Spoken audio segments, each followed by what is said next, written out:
पानी बहुत जरूरी है।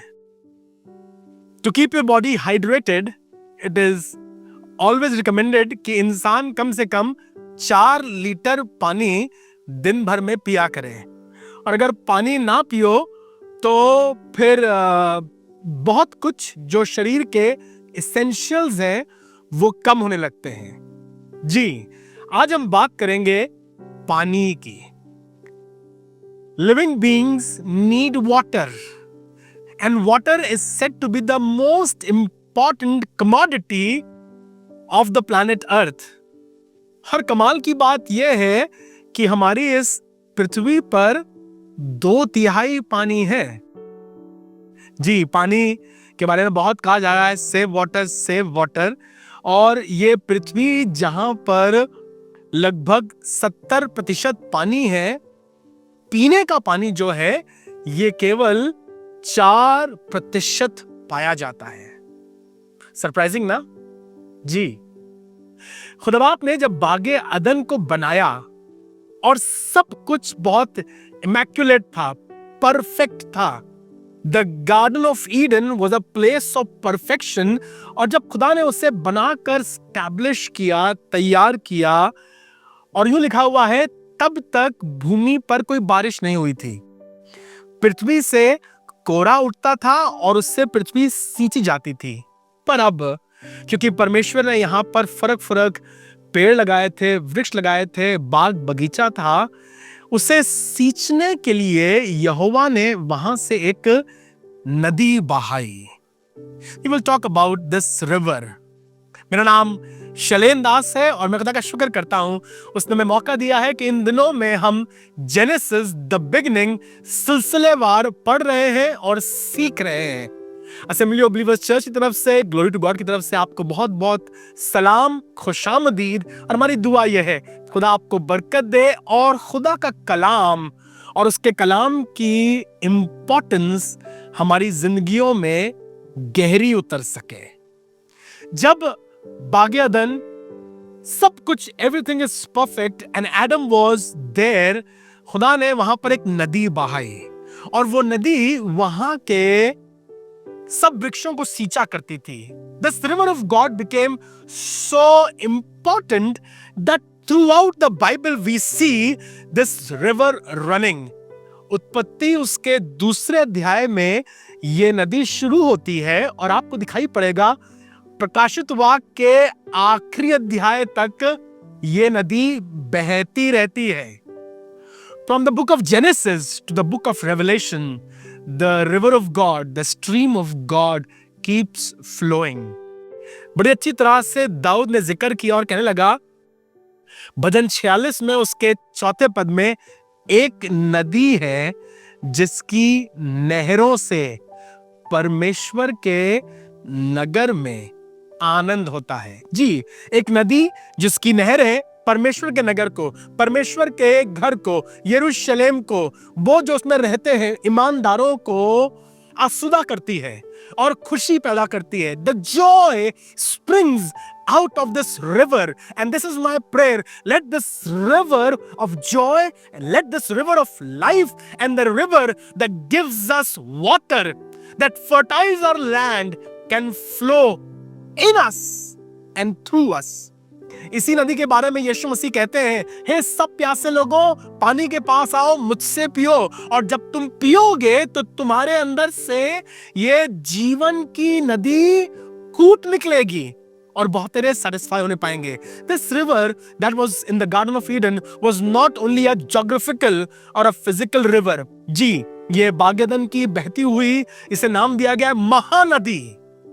एक बहुत इंपॉर्टेंट रिवर थी, but this also talks about a spiritual river that satisfies us. दाऊद ने कहा, जैसे हिरनी पानी के नालों को, वैसे ही मेरी रूह खुदा तेरी प्यासी है। I want to have a drink. प्रभु, मैं चाहता हूं तेरी नदी से पी करके मैं अपने जीवन की प्यास बुझा सकूं। बहुत प्यासा है इंसान इस संसार में, प्यास मिट नहीं रही है। कोशिश करी पैसे से मिटाने की, कोशिश करी संसार के तौर तरीकों से मिटाने की, कोशिश करी हवस से मिटाने की, लेकिन ये प्यास बुझ नहीं रही है, नहीं बुझेगी, क्योंकि ये प्यास जो हमारे अंदर है ना, खुदा की तरफ से है। पपीहा जैसे बोलता है और लोग कहते हैं बारिश होगी, पपीहे की आवाज, पपीहे का करहाना, पपीहे की बोली, लोग कहते हैं, वो कहता है मैं प्यासा हूं, मैं प्यासा हूं, और ईश्वर सुनकर उसे पानी देता है, बारिश होने लगती है। जो खुदा चिड़ियों की चिंता करता है, क्या तुम्हारी चिंता नहीं करेगा? Will he not answer your prayer? Will he not answer your call? Yes, he will. दूसरे अध्याय में उत्पत्ति के जब यह नदी बहती है तो यूं लिखा हुआ है 10वें अध्याय में, परमेश्वर ने बागे अदन में एक महानद बहाई। वहां पर बड़े इंपॉर्टेंट ट्रीज थे। Even the tree of life was in that garden, and to keep that garden green, उस बगीचे को हरा भरा रखने के लिए, उस बगीचे को खुशनुमा रखने के लिए, बगीचे को ताजा रखने के लिए नदी की आवश्यकता थी, पानी की आवश्यकता थी। किसी इंसान के पास इतना पानी नहीं और किसी इंसान के तरीकों में इतना बल नहीं, पर धन्यवाद करता हूं आसमान का खुदा आज भी हमारी जिंदगियों को हरा भरा करने के लिए तैयार है। 10वें पद में लिखा हुआ है, और वो नदी जब बाग्यदन से बहती है, इट डिवाइड्स इनटू 4 स्ट्रीम्स। और यूं लिखा हुआ है 11वें पद में और 12वें पद में, जो पहली धारा है, बाग्यदन से एक नदी बह रही है, एक बड़ी नदी बह रही है, and it is divided into 4 streams. एक नदी है जिसकी नहरों से, जी 4 धाराओं में यह नदी विभाजित होती है। पहली धारा का नाम है पिशोन, जो हवीला के देश से बहती है और लोग कहते हैं यहां सोना बहुत होता है।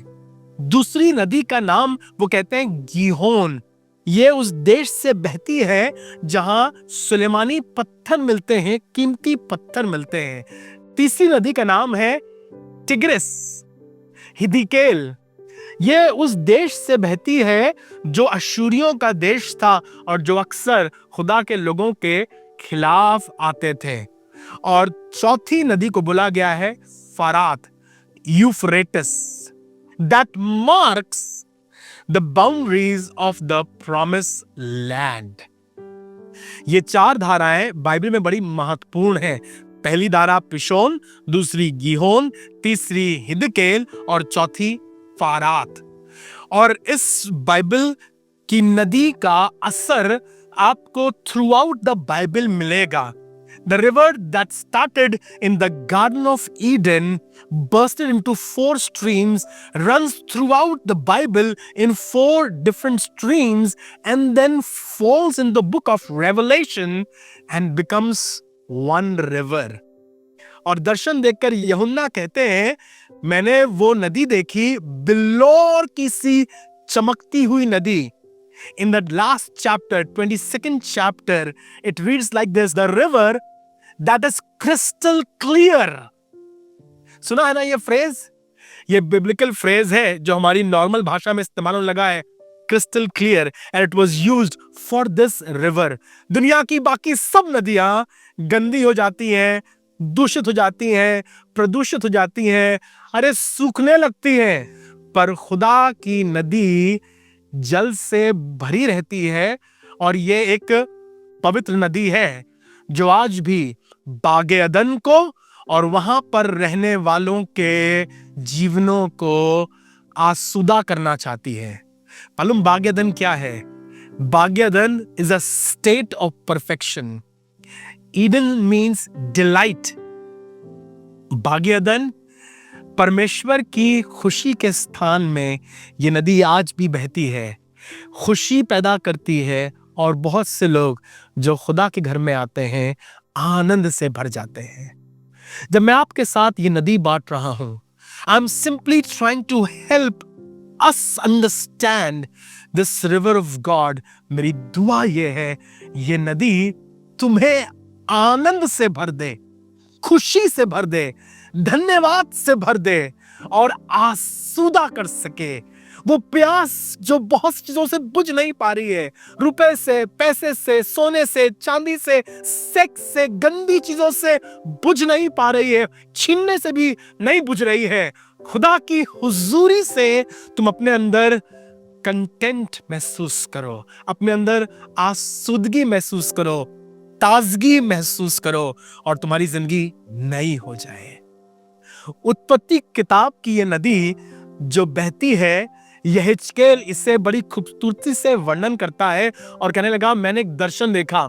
इसके पहले अध्याय में और इसके 10वें अध्याय में इसने एक दर्शन देखा है और कहने लगा मैंने देखा कि वहां पर 4 जानदार प्राणी हैं, 4 फरिश्तों का दर्शन किया और कहने लगा मैंने देखा पहले का चेहरा जो है ये इंसान का सा है, दूसरे का चेहरा जो है ये फरिश्ते का सा है, तीसरे का चेहरा मैंने देखा शेर का सा है और चौथे का देखा मैंने उकाब की तरह है।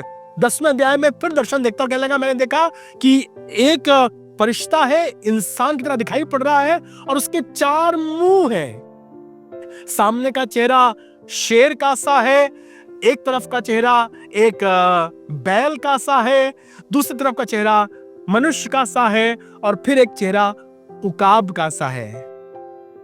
समझ में आया? देखा कहीं आप में ऐसा? जैसे अशोक की लाठ में अगर आप देखें, it has 4 heads, east, west, north and south. Pretty much like that these are 4-headed creatures। और ये वो 4 धाराएं हैं जो खुदा के घर को आज भी आनंद से, तसल्ली से, सेहत से भरना चाहती हैं। For years and for ages we've learned river of God means the Spirit of God. It is not wrong. It is true, but it is incomplete. Now, talking about the river of God, if you study deep, the 4 streams, 4 जो धाराएं हैं ना, ये पहली धारा बात करती है जो शेरमुखी है, हवीला के देश से गुजरती है जहां सोना मिलता है। This is the word of God.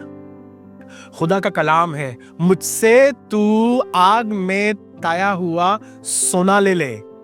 जी, ये सोना खुदा के कलाम को दर्शाता है। फिर कहने लगी ये दूसरी नदी बहती है जहां सुलेमानी पत्थर है। Talks about the servants of God, the ministers, वो जिसका चेहरा बैल की तरह था। जहां बैल नहीं, गौशाला निर्मल तो रहती है लेकिन बैल के होने से अन्न की बढ़ती होती है। यह बात कर रहा है खिदमत गुजारी की। नए नियम में इसको डिस्क्राइब किया गया है 4 गॉस्पेल्स में। पहली सुसमाचार जिसे नाम दिया गया मत्ती, दूसरा नाम दिया गया है यीशु मसीह servanthood. In the first gospel he was presented as lion, the son of God, परमेश्वर का पुत्र, परमेश्वर का वचन। दूसरी स्ट्रीम जो है ये बात करती है जीसस एज अ सर्वेंट। मरकुस रचित सुसमाचार दिखाती है यीशु मसीह को एक सेवक के रूप में, एक मनुष्य के रूप में जो आ गया, लग गया, काम करता है। ये सुसमाचार इन 4 धाराओं के स्वरूप है। तीसरा सुसमाचार लूका रचित सुसमाचार, जहां प्रभु यीशु मसीह दिखाया गया है वो हमारे लिए कैसे दुख उठाता है। ये मनुष्य का रूप है, लहूलुहान, दुख से, तकलीफ से भरा हुआ। This runs to the land of Syria. अशूरियों ने इजरायलियों को बहुत दुख दिया, कष्ट दिया। बाइबल तो कहती है the Syrians were known as, यशाया उसके 5वें अध्याय लिखा हुआ है, परमेश्वर के क्रोध की लाठी। जब जब प्रभु के भय मानने वाले इजरायली लोग मार्ग से भटक जाते थे, ईमान से भटक जाते थे, खुदा की बातों से भटक जाते थे, तो परमेश्वर अशूरियों को भेजता था और वो उन्हें डांटते थे, डपटते थे, दबोचते थे, कष्ट देते थे और अपनी पीड़ा में इजरायली फिर खुदा को पुकारा, प्रभु बचा लो, प्रभु बचा लो। तो खुदा ने कहा अशूर मेरे क्रोध का सोटा है जो इन्हें दुख देकर वापस प्रभु की राहों पर लेकर आता है। कहा है ना किसी ने कि दुख में सुमिरन सब करें, सुख में करे ना कोई, और जो सुख में सुमिरन करे तो दुख काहे को होए। जी, अपने दुखों में वो अपने खुदा की ओर फिरते थे और खुदा उन्हें फिर मुसीबत से निकालता था। और चौथी धारा that runs to the land of promise, Euphrates. यूहन्ना रचित सुसमाचार बात करता है पाक रूह की, एक नए रिश्ते की। ये जो दर्शन देखा यहेजकेल ने उकाब का, जो यहोवा की बाट जोते हैं वो नया बल प्राप्त करेंगे, उकाबों की नाई उड़ेंगे। ये खुदावंद की नदी तुम्हारी जिंदगी को आज भी आनंद से भरना चाहती है। The word of God, the servants of God, the sufferings of Christ and the Holy Ghost, the Spirit of God is there as the river and four waterheads, the streams, जो हमारी जिंदगियों को ताजा करना चाहते हैं। भजन संहिता और उसका 65वां अध्याय और उसका 8वां पद कहता है, यहोवा भूमि की सुधि लेकर उसे सींचता है। खुदावंद ने जमीन को बनाकर यूं ही छोड़ नहीं दिया और हम इंसानों को बनाकर बस जाओ जियो मरो छोड़ नहीं दिया। He thinks about it. You are constantly upon his heart and on his mind. वो तुम्हारी चिंता करता है, तुम्हारी सुधि लेता है। मैं बात कर रहा हूं उससे जो अपने आप को बहुत सूखा, निर्बल, तकलीफ में और अधूरा पा रहा है। तुम्हारे सारे रिसोर्सेज सूख गए हैं। You are finding your self in a place where you think कुछ नहीं है मेरे पास। कहना चाहता हूं तुम्हारा खुदा तुम्हारी सुधि रखता है। आज कहो प्रभु मैं चाहता हूं भजन 65 और उसका 8वां पद मेरी जिंदगी में पूरा हो कि मेरा खुदा मेरी चिंता करता है, यहोवा मेरी सुधि लेता है। और आगे मालूम क्या लिखा है? और लिखा है वो उसे फलदायक बारी बनाता है। अ fruitful garden, a vineyard that have loaf grapes in their. और तीसरी बात लिखी है यहोवा की नदी जल से भरी रहती है। हालेलुया। जब बड़ी बड़ी नदियां सूख रही हैं ना, जब लोग कह रहे हैं कि अरे क्या बताएं वो इतनी मजबूत नदी थी, इस पहाड़ से निकलती थी, अब सूख गई है। कहना मांगता हूं फरात सूख सकती है, कोलंबिया सूख सकती है, गंगा, यमुना और नर्मदा सूख सकती है, पर मेरे खुदा की नदी कभी नहीं सूखती।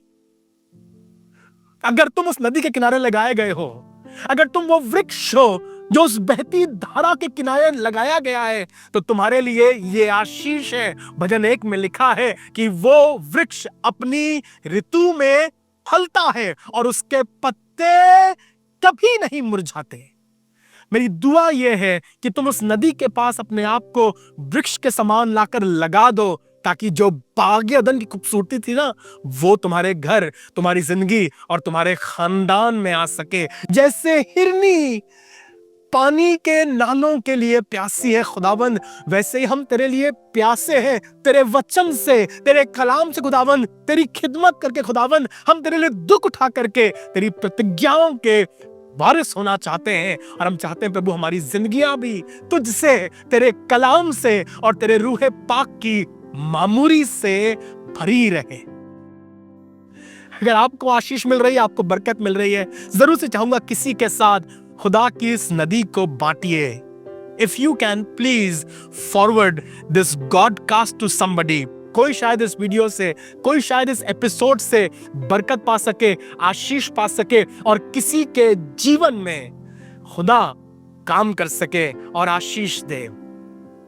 सुनिएगा, जब ये नदी बहती है और उत्पत्ति की किताब से होते हुए, पुराने नियम में यहेजकेल की पुस्तक से होते हुए आगे बढ़ती है, तो यूं लिखा हुआ है, एक फरिश्ता मुझे मंदिर के पास लेकर गया और मैंने देखा कि मंदिर से और उसकी वेदी से देवड़ी के नीचे से जल पसीज कर बह रहा था। जल पसीज कर, कहां से? मंदिर की देवड़ी से जल पसीज के बह रहा था। और इंटरेस्टिंग है, फरिश्ता उसे लिए चल रहा है यहेजकेल को, और यहेजकेल कहता है पहले तो वो पानी मेरे टखनों तक था, फर्स्ट लेवल, फिर कहने लगा मेरे घुटनों तक आया, सेकेंड लेवल, फिर कहने लगा मेरी कमर तक आ गया, थर्ड लेवल, और फिर कहने लगा और वो पानी मेरे सर के ऊपर तक चला गया, फोर्थ लेवल, और ऐसा हो गया कि उसे कोई तैर कर पार नहीं कर सकता। ये खुदा का रोया, खुदा का कलाम, खुदा की हुजूरी एक बढ़ते हुए पानी की तरह है। मुझे मालूम नहीं तुम अपनी जिंदगी में कहां खड़े हो, खुदा के कलाम को कितना समझते हो, शायद अभी टखनों तक हो या शायद घुटनों तक हो, पर मेरी दुआ यह है ये पानी का लेवल बढ़ सके। जब तुम खुदा के कलाम को सुन रहे हो, इन 40 दिनों में इबादत कर रहे हो, उपवास के साथ हो, ये पानी का स्तर बढ़ सके और तुम एक ऐसे स्तर पर आ जाओ, एक ऐसे जगह पर जहां रूहे पाक तुम्हें डुबो ले अपने अंदर और तुम खुदा की मामूरी से भरे जाओ, और ये पानी जो तैर के भी पार नहीं किया जा सकता। खुदा के कलाम में लिखा है ये नदी जो 4 भागों में विभाजित होती है, जब प्रकाशित वाक्य के 22वें अध्याय में आती है तो यूहन्ना दर्शन देखता है आसमान का और कहता है मैंने खुदा के भवन को देखा और खुदा की हुजूरी से सिंहासन के नीचे से ये नदी बहती है, और अब 4 धाराएं नहीं, एक नदी बह रही है और उसके दोनों तरफ जीवन के वृक्ष लगे हैं, और जहां जहां ये नदी बहती है वहां खारे ताल मीठे हो जाते हैं, बहुत सी अंडे देने वाली मछलियां पैदा होती हैं। This river is life giving river, और मेरी दुआ यह है आज तुम्हारी मुर्दानगी सी जिंदगी के अंदर वो जिंदगी को, वो जीवन को बहा सके, वो आशा को संचारित कर सके और तुम उस खुदा का अनुभव कर सको। जब यीशु मसीह क्रूस पर लटके थे, बाहें कीलों से ठुकी हुई थी, और जब बिल्कुल शाम का समय आया और वो सैनिक देख रहे थे कि इनमें से कौन सा जिंदा है, तो लिखा है कि उन्होंने देखा कि दाहिनी ओर का चोर जिंदा था, बाएं ओर की चोर जिंदा था, उनकी टांगे तोड़ दी। पर जब यीशु मसीह के पास आए तो उन्होंने देखा कि यीशु मसीह मर गए हैं। तो लिखा है उसने भाला लिया और यीशु के पांजर में ठोक दिया, a spear in the bosom of Christ, और जैसे ही उसके पांजर में वो भाला मारा गया, लूका ने लिखा है उसके अंदर से पानी और लहू बह निकला। पानी, जी यही वो नदी है जो मेरे यीशु के अंदर से जाने कितनों को सैराब कर रही है, और उसका लहू हमें आज भी जिंदगी बख्शता है। हे सब प्यासे लोगों, मेरे पास आओ, मैं तुम्हें पानी दूंगा जिसे पीकर तुम प्यासे ना होगे। तुम्हारी प्यास बुझाने के लिए, तुम्हें सैराब करने के लिए, तुम्हारी सूखी और बदसूरत जिंदगी को खूबसूरती से भरने के लिए वो दरिया बह रहा है। आ जा उस दरिया में, तू डूब जा, अपने जीवन के कड़वाहट की सारी बुराइयां मिटा ताकि तेरा जीवन मीठा हो सके। ये वो पानी है जो आज भी बहुतों को जिंदगी दे रहा है। This river is the baptism that we receive in Christ Jesus. अगर आप चाहते हैं हम आपके लिए दुआ करें तो आपके सामने हमारे प्रेयर सेंटर का नंबर है, आप कॉल कीजिए, कोई आपसे बात करेगा। अपनी सूखी जिंदगी उनसे बयान कीजिए और वो खुदा के कलाम से सींचेंगे और आप आसूदा होंगे। खुदा आपको बरकत दे और आज का दिन आपके लिए बहुत बरकतों से और खुदावंद के कलाम से भरा हुआ हो। And let your life be green as the garden of Gideon. God bless.